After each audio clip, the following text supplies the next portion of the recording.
안녕하세요, 청취자 여러분. 오늘 저희가 좀 깊이 들어가 볼 주제는요, 바로 도우시는 하나님입니다. 네, 안녕하세요. 여러 성경 자료들을 통해서 이 도움이라는 게 얼마나 다양한 모습으로 나타나는지 함께 살펴보려고 합니다. 맞습니다. 열왕기하 20장, 또 히브리서 2장, 호세아 13장, 그리고 시편 137편이랑 138편, 이 구절들을 중심으로 이야기를 풀어갈 텐데요. 목표는 이 구절들이 이제 각기 다른 어려움 속에서 하나님의 도우심을 어떻게 그리고 있는지 보고 그걸 통해 여러분 삶에도 적용해 볼 만한 통째로 얻는 거죠. 살다 보면, 이건 진짜 내 힘으로는 안 되겠다 하는 순간들이 꼭 있잖아요. 있죠. 정말 벅찰 때가. 네. 오늘 살펴볼 이야기들이 바로 그런 때에 신적인 도움에 대한 어떤 새로운 관점을 좀 줄 수 있을 것 같습니다. 흥미로운 여정이 될 것 같습니다. 자, 그럼 첫 번째 자료 열왕기하 20장부터 바로 들어가 볼까요? 네, 히스기야 왕 이야기죠. 맞아요. 이 왕이 죽을 병에 걸려서 뭐랄까 거의 삶의 마지막 순간에 놓인 그런 상황이잖아요. 네, 선지자 이사야가 와서 유언을 남기라고까지 하니까요. 완전 절망적이죠. 그렇죠. 모든 게 끝났다고 생각했을 때 그가 벽을 향해서 막 통곡하면서 기도를 하거든요. 그 장면이 참 인상 깊어요. 왕이 체면불고하고 정말 간절하게 매달리는 모습이. 그런데 놀랍게도 하나님께서 응답을 하세요. 선지자를 다시 보내서 내가 내 기도를 들었고 내 눈물을 보았다. 너를 낫게 하겠다. 이렇게요. 심지어 생명을 15년이나 연장해 주시죠. 이건 정말 극적인 반전이에요. 정말 그렇죠. 여기서 우리가 좀 주목해 볼 만한 게 뭘까요? 제 생각에는요. 히스기야의 그 기도와 특히 눈물, 이게 중요해요. 인간의 가장 깊은 절망, 연약함의 표현이잖아요. 그냥 기도만이 아니라 그 눈물까지. 네. 그게 어떻게 신적인 응답, 아주 구체적인 개입을 이끌어냈는가 하는 점이죠. 이게 단순히 병 고쳐달라는 요청 이상으로 인간의 그 고통 자체에 하나님이 얼마나 세심하게 주목하시는지를 보여주는 것 같아요. 그렇군요. 강인함이나 어떤 자격이 아니라 오히려 그 바닥까지 내려간 연약함의 표현이 통로가 될 수 있다. 맞아요. 어쩌면 도움의 문은 우리가 강할 때가 아니라 나의 한계, 내 절망을 정말 솔직하게 인정하고 드러낼 때 열리는 건 아닐까? 그런 생각을 해보게 하죠. 와, 그건 좀 우리가 흔히 생각하는 방식과는 다른 관점이네요. 보통은 강해야 한다고 생각하니까요. 그렇죠. 그래서 이 이야기가 만약 건강 문제든 아니면 다른 어떤 힘든 상황에 계신 청취자분들께는 좀 특별하게 다가올 수도 있을 것 같아요. 내 약한 모습을 그대로 보여주는 것. 그게 오히려 도움이 시작되는 지점일 수 있다. 네. 강인함의 가면 뒤에 숨겨진 그 진짜 고통을 외면하지 않으신다는 메시지로도 읽을 수 있겠죠. 좋습니다. 자, 그럼 이제 두 번째 자료로 넘어가 볼까요? 히브리서 2장입니다. 여기서는 또 어떤 도움이 나올까요? 여기서는 이제 공감에 기반한 도움이랄까요? 그런 측면이 부각됩니다. 히브리서 2장 18절 말씀이군요. 그가 시험을 받아 고난을 당하셨은즉 시험 받는 자들을 능히 도우실 수 있느니라. 여기서 그는 예수님을 말하는 거고요. 맞습니다. 핵심은 예수님이 우리랑 똑같이 인간적인 고통, 시험, 유혹 이런 걸 다 겪어보셨다는 거예요. 그래서 우리를 도울 수 있다. 약간 먼저 그 힘든 길을 가본 선배나 가이드 같은 느낌인가요? 저 오른 가이드가 뒤따라오는 사람들의 어려움을 미리 알고 여기선 조심해야 해요. 이럴 땐 이렇게 하고 도와줄 수 있잖아요. 네네. 그런 것처럼 예수님이 우리의 연약함, 고통, 넘어지고 싶은 유혹까지 다 경험해 보셨기 때문에 그냥 위에서 내려다보며 돕는 게 아니라 바로 옆에서 나도 알아 그 마음 하면서 도우실 수 있다는 거죠. 와, 그냥 전능한 힘으로 돕는 게 아니라 이해하기 때문에 도울 수 있다는 거군요. 그렇죠. 그래서 이 도움에는 깊은 공감이라는 요소가 아주 중요하게 들어가 있는 겁니다. 이건 단순한 문제 해결을 넘어서는 거예요. 그게 어떤 위로를 줄까요? 우리가 시험에 들거나 도덕적인 갈등을 겪거나 할 때요? 우리가 실패하고 막 넘어지고 유혹에 흔들릴 때 나만 이런 게 아니구나.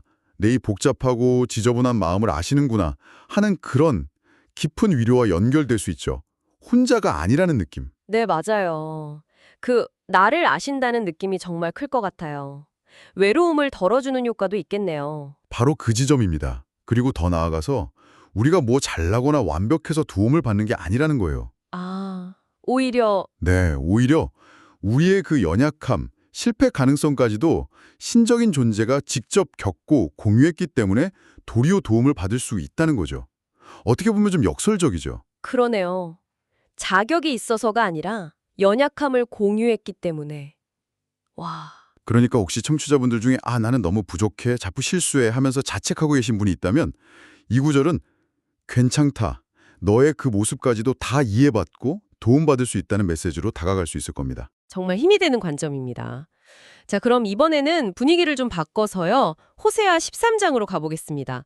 이건 앞의 내용들이랑은 또 느낌이 많이 다른 것 같아요. 네, 맞아요. 호세아는 좀 더 강렬하고 궁극적인 차원의 도움을 이야기하죠. 사실 이 장은 이스라엘의 죄에 대한 심판 경고가 주된 내용인데 그 안에 정말 놀라운 약속이 숨어 있어요. 그 14절 말씀이죠.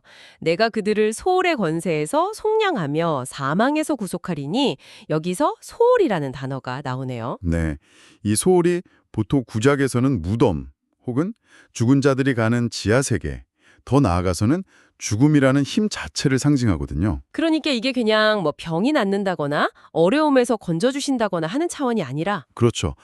훨씬 더 근본적인 문제, 인간이라면 누구나 피할 수 없는 그 죽음이라는 권세, 그 힘으로부터 건져내시겠다는 약속인 거예요. 와, 죽음으로부터의 구원이라.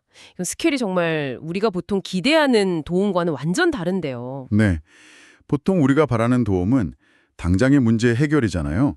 뭐 경제적인 어려움, 관계의 문제, 건강 문제. 네네, 그런 거죠. 근데 그런 도움들은 사실 좀 일시적이거나 조건적일 수 있죠. 병이 나아도 또 아플 수 있고 돈 문제가 해결돼도 다른 문제가 생길 수 있고요. 맞아요. 하지만 호세아가 말하는 이 약속은 그런 걸 초월하는 거예요.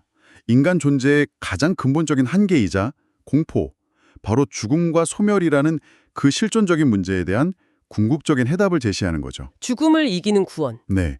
그러니까 신적인 도움이 단지 이 땅에서의 문제 해결에만 머무는 게 아니라 우리의 가장 깊은 불안과 그 한계를 넘어서는 소망, 궁극적인 구원을 제공할 수 있다는 점을 보여주는 거죠. 와, 이건 정말 현재의 고통 너머를 보게 하는 그런 힘이 있는 약속이네요.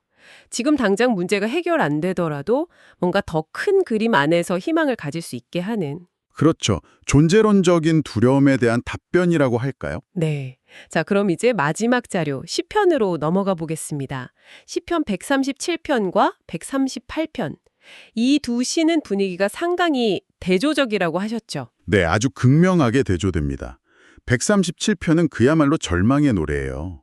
바벨론의 포로로 끌려간 유다 백성들이 이방 땅 강가에 앉아서 고향 시온을 생각하며 우는 장면이 그려지죠. 아, 네.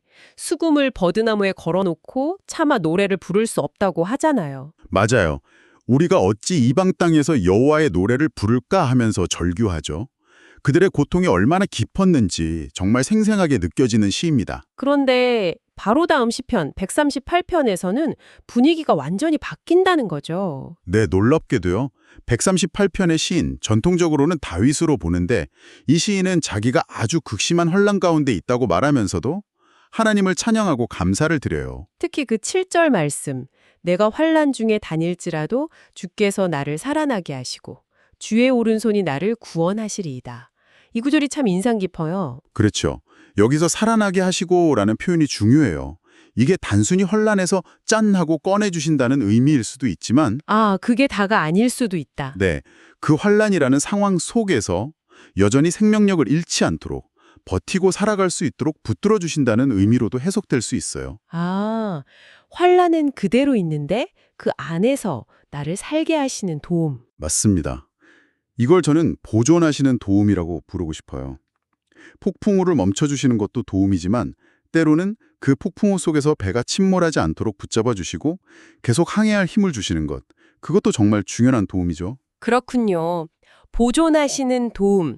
와닿는 표현입니다. 고난 속에서도 하나님을 신뢰하고 찬양하는 다윗의 모습은 바로 이 보존하시는 도움에 대한 깊은 믿음의 표현이라고 볼 수 있어요. 하나님의 도움이 항상 문제 상황의 즉각적인 제거는 아닐 수 있다는 거죠. 이게 참 중요한 포인트 같아요. 어려움이 당장 사라지지 않을 때 우리는 보통 실망하거나 의심하기 쉽잖아요. 그렇죠. 왜 기도가 응답되지 않지? 왜 상황은 나아지지 않지? 하면서요. 네. 그런데 시편 138편은 다른 관점을 보여주네요. 그 어려움 속에서도 살아갈 힘을 얻는 것, 무너지지 않는 것 자체가 이미 큰 도움일 수 있다는 거. 맞아요. 117편의 그 깊은 절망과 비교해보면 138편의 이 태도는 정말 놀라운 믿음의 도약이죠. 청취자 여러분께서는 어떠신가요? 혹시 시련이 좀 길어진다고 느껴질 때 우리는 보통 어떻게 반응하게 될까요?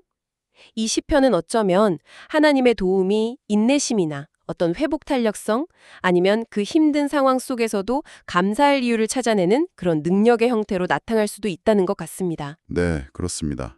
문제 해결만이 유일한 도움의 형태가 아니라는 것. 때로는 그 문제를 통과할 수 있는 내적인 힘, 영적인 자원을 공급받는 것. 그것이 바로 하나님의 도우심일 수 있다는 거죠. 자, 오늘 저희가 여러 자료들을 통해서 도우시는 하나님의 참 다양한 모습들을 만나봤습니다. 한번 정리를 좀 해볼까요? 네, 열왕기하에서는 히스기야의 그 절망적인 기도와 눈물에 응답하시면서 생명을 연장해 주시는 아주 직접적인 개입을 받고요. 네. 그리고 히브리서에서는 예수님이 우리 고통을 직접 겪으셨기 때문에 깊이 공감하시면서 다가오시는 도움을 이야기했죠? 맞아요. 공감의 도움. 그리고 호세아에서는 죽음이라는 그 인간의 궁극적인 한계를 넘어서는 구원의 약속, 아주 거대한 스케일의 도움을 받고요. 네, 궁극적인 소망을 주는 약속이었죠. 마지막으로 시편에서는 끝나지 않는 것 같은 환란 속에서도 우리를 그냥 내버려 두시는 게 아니라 붙드시고 살아나게 하시는 보존의 도움을 발견했습니다. 네. 기도 응답, 공감, 구원, 보존, 정말 다채로운 방식들이네요. 그러게요. 그렇다면 이 모든 이야기들이 청취자 여러분께는 각각 어떤 의미로 다가갈까요? 오늘 나눈 이야기들은 결국에는 우리가 어떤 종류의 어려움에 처해 있든지 간에 혼자가 아니라는 것, 그리고 도움을 구할 수 있는 분이 계시다는 사실을 계속 상기시켜주는 것 같아요. 네. 그리고 그 도움을 믿고 기대하는 것이 아무리 현실이 막막해 보여도 힘과 희망을 잃지 않고 계속 나아갈 수 있게 하는 아주 중요한 동력이 될 수 있다는 것을 보여주죠. 히스기야의 눈물, 예수님의 공감, 호세아의 그 큰 약속, 또 다윗의 찬양, 이 장면들이 지금 여러분이 처한 상황 속에서 신적인 도움을 좀 새롭게 인식하고 또 구하는 데 작은 영감이라도 들을 수 있으면 좋겠습니다. 네, 저도 같은 마음입니다. 오늘 이야기를 마무리하면서요, 청취자분들께 마지막으로 이런 질문 하나를 던져보고 싶어요. 오늘 쭉 살펴본 내용들을 이렇게 곱씹어 볼 때 어쩌면 우리에게 가장 절실하고 또 가장 근본적인 도움은 문제 상황이 그냥 마법처럼 싹 사라지는 것보다 그 혹독한 문제 상황 한가운데서 우리와 함께 계셔주시는 것, 그리고 우리를 붙들어 주시는 것, 즉 임마누엘 함께 하심과 보존하심 그 자체가 아닐까요? 굉장히 중요한 질문이네요. 문제가 해결되지 않아도 괜찮다는 말이 아니라 해결되지 않는 그 시간 속에서도 어떤 의미와 힘을 발견할 수 있다는 가능성, 여기에 대한 질문인 거죠. 네, 어쩌면 가장 큰 도움은 바로 그 함께 하심일지도 모르겠네요. 이 질문에 대한 답은 아마 청취자 여러분 각자의 삶의 여정 속에서 더욱 깊이 탐색해 보실 수 있을 거라 생각합니다. 오늘 저희와 함께 이 깊은 이야기에 동행해 주셔서 진심으로 감사합니다. 네, 감사합니다.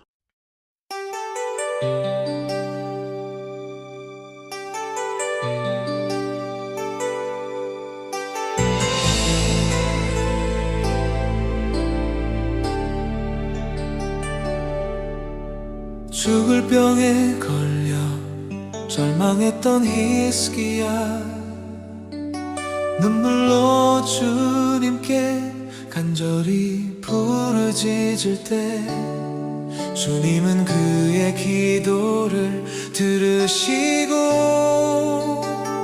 생명을 15년 연장해 주셨네.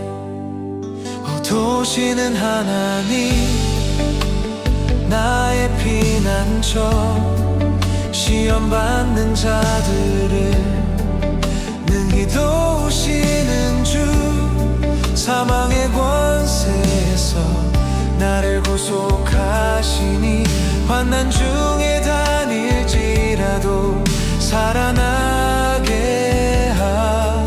하시네. 예수 그리스도 우리와 같이 되사 친히 모든 시험과 고난을 받으셨네. 우리의 연약함 아시는 대제사장 시험 받는 자들을 능히 도우시네. 도우시는 하나님 나의 피난처 시험 받는 자들을 능히 도우시는 주 사망의 권세에서 나를 구속하시니 환난 중에 다닐지라도 살아나게 하시네. 이스라엘의 죄악과 멸망의 경고 속에도 주님은 궁극적인 약속을 주셨네.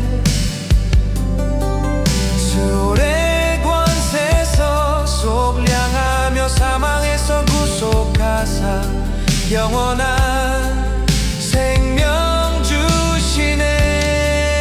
오 도우시는 하나님 나의 피난처 시험 받는 자들을 능히 도우시는 주 사망의 권세에서 나를 구속하시니 환난 중에 다닐지라도 살아나게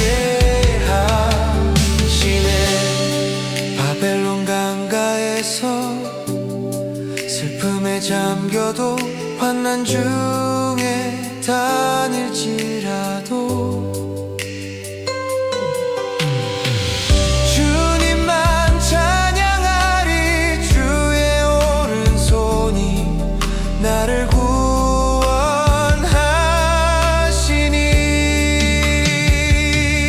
도우시는 주님께 영원히 감사하리.